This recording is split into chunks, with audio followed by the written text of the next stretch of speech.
Hey, everybody. Welcome to the Dallas Daily Show. So glad to have you here. You know, it's my favorite time of week. It is the midweek mind shift, my friend. And so very excited to talk about this conversation today. We are going to talk about consistency amidst adversity. Consistency amidst adversity. All right. So let's go ahead and get into the conversation. All right, my friends, welcome again to the Midweek Mind Shift. On these Midweek Mind Shifts, you know we are always talking about two potential future yous that are out there. So if you have not heard any of them, go ahead and listen to some of the old ones in the notes below. We actually have the original Mind Shift series where I talked about the 5 steps to becoming future you. I'm not going to unpack it too much today because I want to hop right into our conversation, but basically, there's 2 yous out there. There's a future you that you want to avoid. This is when you think about your future and you go, yeah, this is not the version of me I wanted to be. And then there's a future you that you want to embrace. When you think about your life and all the dreams you want and the lifestyle you want as you age, the health you want, the relationships you want, the financial situations you want. When you think about that version of you, that's the future you want to embrace.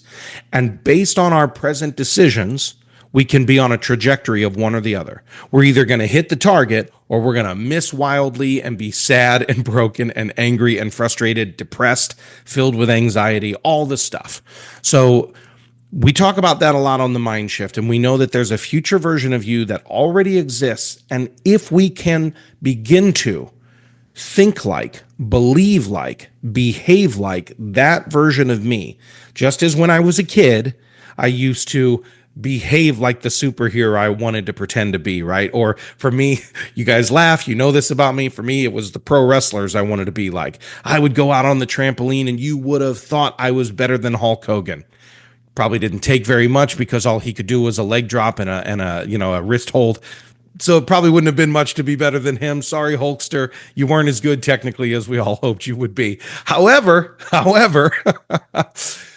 that's what I would do is I would pretend to want to be like that person. And even heck, I remember in my early teenage years, I was obsessed with Jim Carrey movies. Alrighty then. And all the Pet Detective stuff. And I found his facial expressions coming through me. I found his vocal rhythms coming through me because I so pretended to be like him regularly, like in my own brain, that it started to seep into my present personality. So that's how we want to do with our future selves.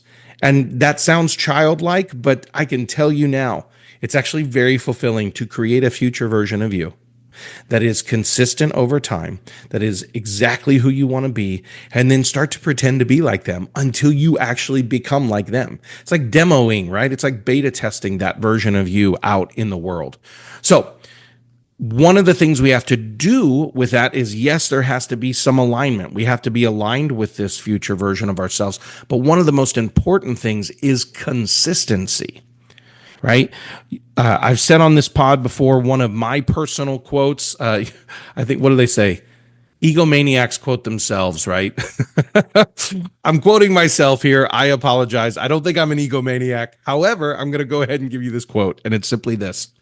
Because we all get motivated, right? We all get inspired to restart and restart and restart. And every time we restart and then we fail at it, we just put ourselves on a trajectory of who we don't want to be. So let today be one of your last restarts. But here's the quote. Because motivation will excite you. Inspiration will ignite you. But it is a commitment to consistency that ultimately will transform you. Motivation will excite you, inspiration will ignite you, but it is a commitment to consistency that ultimately will transform you. So today I want to talk about commitment to consistency. This came up because I had 3 different conversations this week with a couple of my coaching clients. I work with entrepreneurs, especially faith-based entrepreneurs, to get consistency in their results and in their business through our Called to Success Academy. All right, so inside of that framework, there's a sentence I hear a lot, which is, oh, I fell off a little bit this last week. Oh, life came at me a little bit this last week. Oh, too many things were happening this last week, but I'm back on it now. And I usually hear a similar sentence like that. Oh, I'm getting back on the horse. Oh, but I'm back on it now. Oh, I'm back on track. I hear that Fairly regularly from people that I coach is we fall off. And I know I've done it in certain areas of my life. There's been times and seasons I'm super dialed in and then I fall back. And what is usually the thing that causes me to fall back, right? It's chaos in my schedule. It's an overabundance of things happening in my world. Maybe there are emergencies that occur. Lost a dear friend this last week. I guarantee that her family is worried and thinking only about that these last couple of days. So I'm not trying to be cold. I'm not trying to be callous. I'm not trying to be unwilling to know that life does sometimes get in the way. That's not what this is talking about. But life will constantly throw adversity at us. Life will constantly throw chaos at us. It's up to us. Are we responding consistently from a place of who we want to be? Or are we constantly in that reactive mode that when the sand shifts underneath us, we're constantly shifting? Because if we're constantly shifting, we're never going to get traction to who we want to ultimately be, that future version of ourselves. So the question for you is, have you ever felt like your rhythms got out of whack, right? Have you ever felt like life shifted on you and it wrecked any momentum that you had? I think we talked about this a couple of weeks ago. I don't remember if this made it to the pod. I think so. A couple of weeks ago, we talked about this concept that you don't actually lose momentum. You choose to give up momentum. But sometimes life is coming at you, right? There's complexity, there's adversity, there's deadlines, there's sicknesses, there's flat out exhaustion, right? There's family stuff, there's client stuff. Occasionally there's tech glitches. I do virtual summits and virtual things all the time. There are always technical problems that you have to deal with.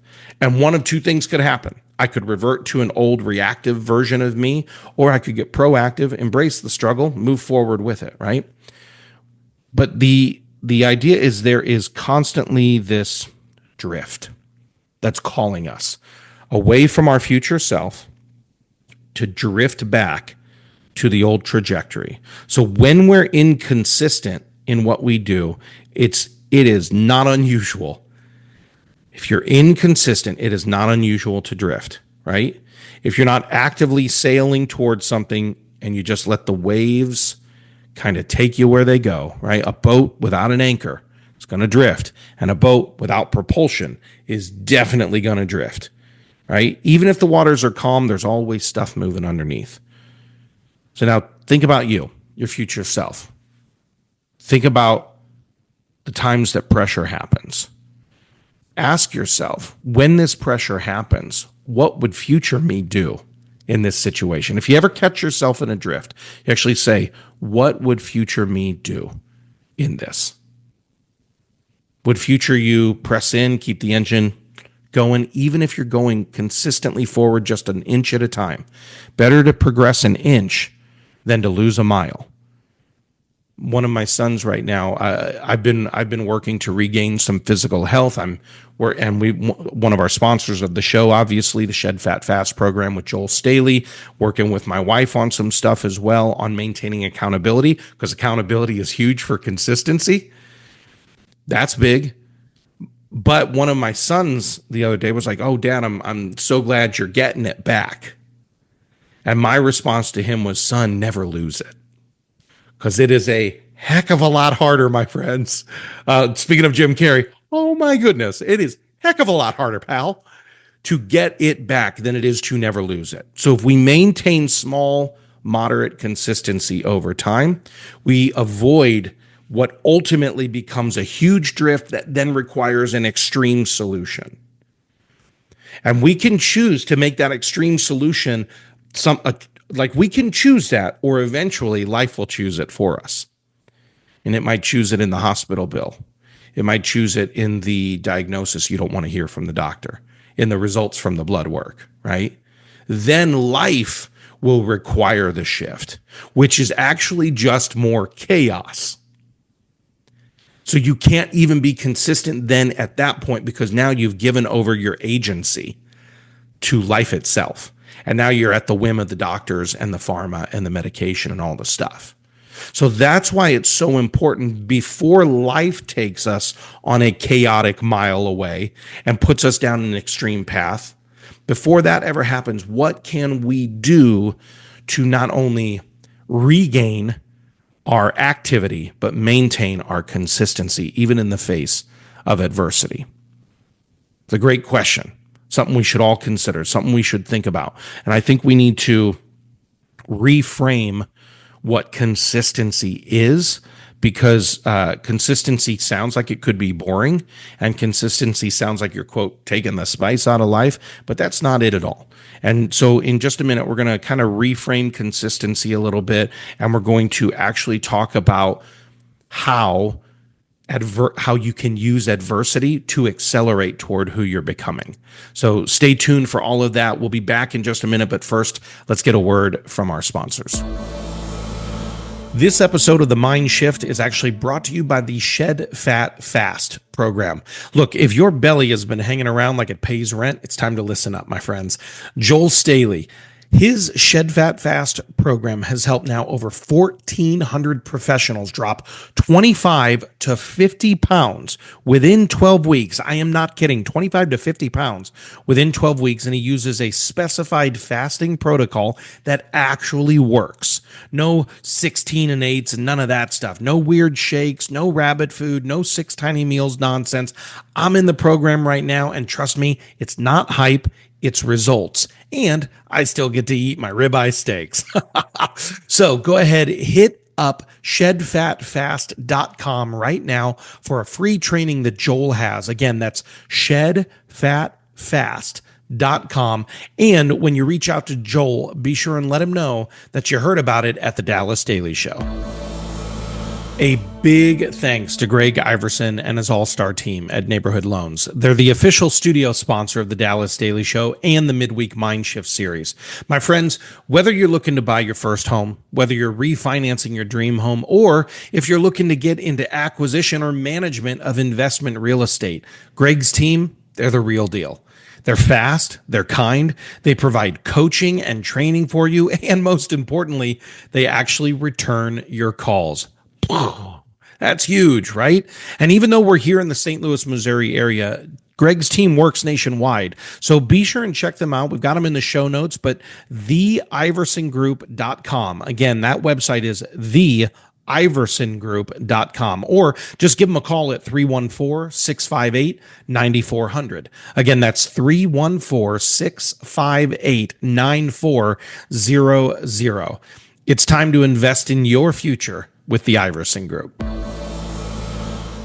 right, so I think we're beginning to understand this idea that consistency is very important, and it keeps us from the drift that ultimately puts us on an extremely opposite path. However, as I just said before the break here, we can often define consistency as, oh boy, it's the small choices. I'm going to remove all the spice from my life. Oh, I got a meal prep now. I got to be consistent in making chicken and rice and broccoli No, that's not what we're talking about, right? Let's reframe consistency, because consistency is not about rigid scheduling. And I think that's one of the things people don't understand. It is not about rigid scheduling. And I fought in my own brain with this concept for a long time.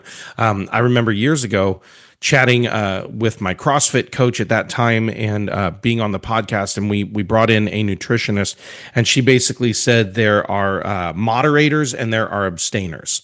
So moderators is this idea that you can just eat small little amounts, and hey, I only need 1 square of chocolate. Oh no, I only want 1 Oreo cookie. And my brain isn't wired that way, because I'm the guy who has to be an abstainer, at least historically. I have to be an abstainer. And so the abstainer side of me is this idea that, man, I'm either 100% in or 100% out. A moderator can do 10%, 10%, 10%. And some people are wired a little bit more towards moderation, where other people are wired a little bit toward extreme. And then when they go too far extreme in the drift, right, we have to go, nope, I'm cutting it off. I'm going totally clean. I'm eating, like, we have to do all this stuff. I am more wired to be an abstainer. My wife is definitely more wired to be a moderator. She can be like, I'm good. Like 2 cookies. I'm like, who eats 2 cookies? Honey, how do you do that? Like, hey, do you want a little bit more? No, I'm good. I've had enough today. Doesn't even land on the doesn't even land on the helicopter pad for me. I'm like, nope, doesn't happen. That's like I jump up in the air, the boat keeps moving, and I come right back down. I don't get it. Versus she can just kind of float, hover, and land. So I don't know who you are. I don't know if you're more of a moderator or more of an abstainer. But sometimes when we think consistency, especially for we abstainers, we define it as some kind of rigid schedule. Like, no, I got to eat it now. I got to do it now. I can only do this. I can only do that. And we get into this thing that's actually not in alignment with who we want to become. So it becomes a short-term patchwork or a short-term fix that we are actually fighting against. So what we've done instead of creating alignment is we've created more adversity. By not following who we want to become, what we do, and then by saying I will be a total abstainer, we've actually created more adversity for ourselves, which lowers our resilience, which increases our temptation, right? And it ultimately keeps us on this same old cycle. So even when we have the wrong definition of consistency, what we do is we're still staying on the wrong trajectory. I don't know if that makes sense or not, but just think about that for a second. If we're not doing it in full alignment with who we are. So consistency actually isn't rigid scheduling. Consistency is repeatable alignment. Consistency is repeatable alignment. Consistency means always thinking about our future self and our highest commitments to that.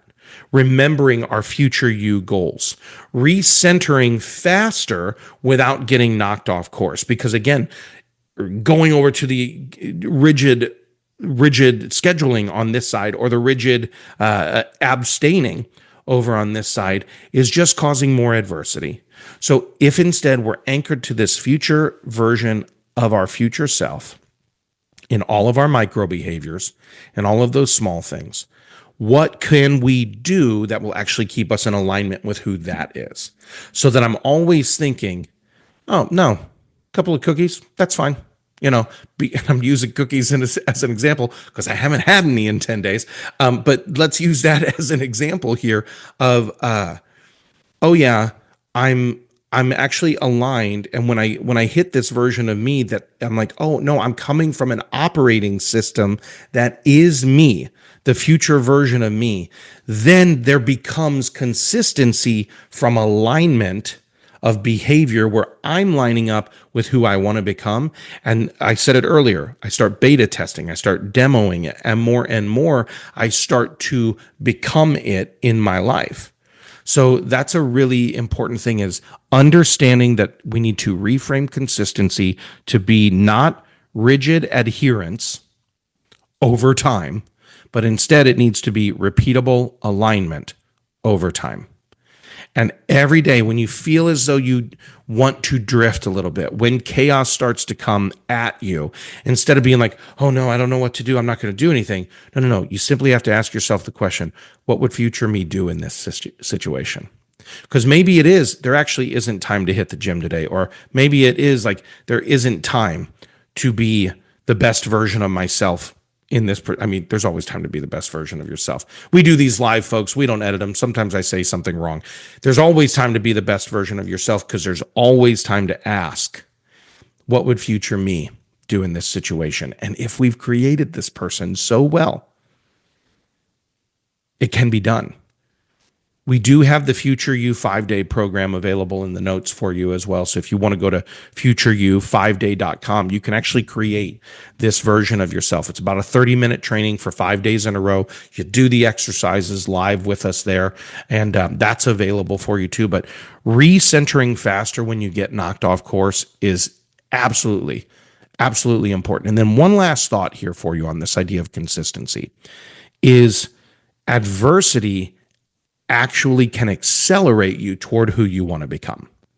See, oftentimes consistency amidst adversity becomes problematic because we're fighting against something, instead of, if this future version of me, and I'm so aligned with that person, think of it like a wave. I keep using ocean and water metaphors today, probably because I use the word drift, but think of it like a wave that is propelling you toward who you want to be, right?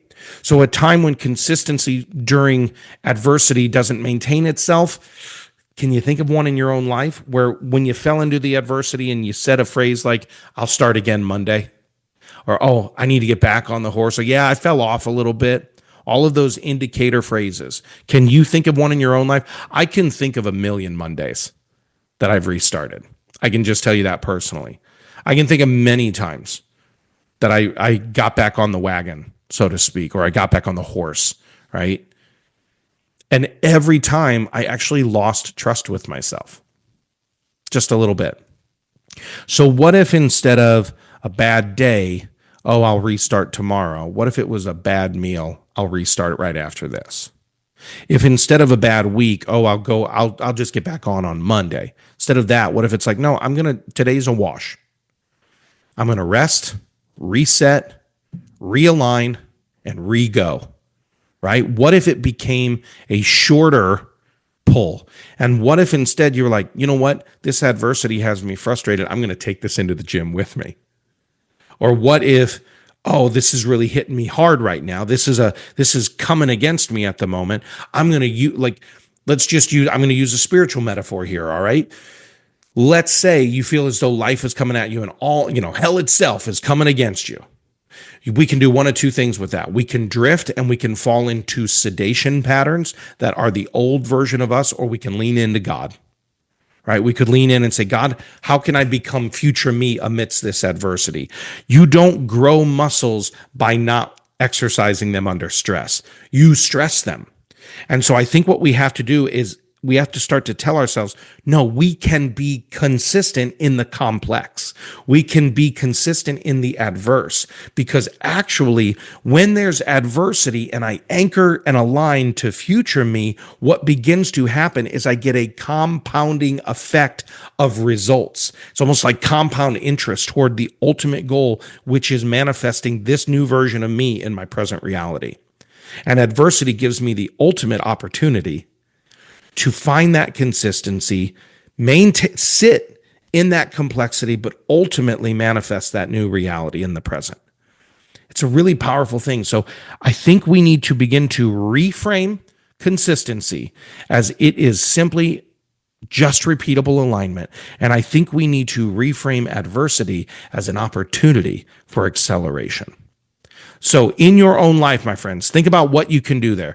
What would be a situation where you've said over and over more than once, I'll start again Monday, or some variation of that? Oh, I fell off. I'll get back on the horse. Is it spiritually? Is it physically? Is it relationally? Is it professionally?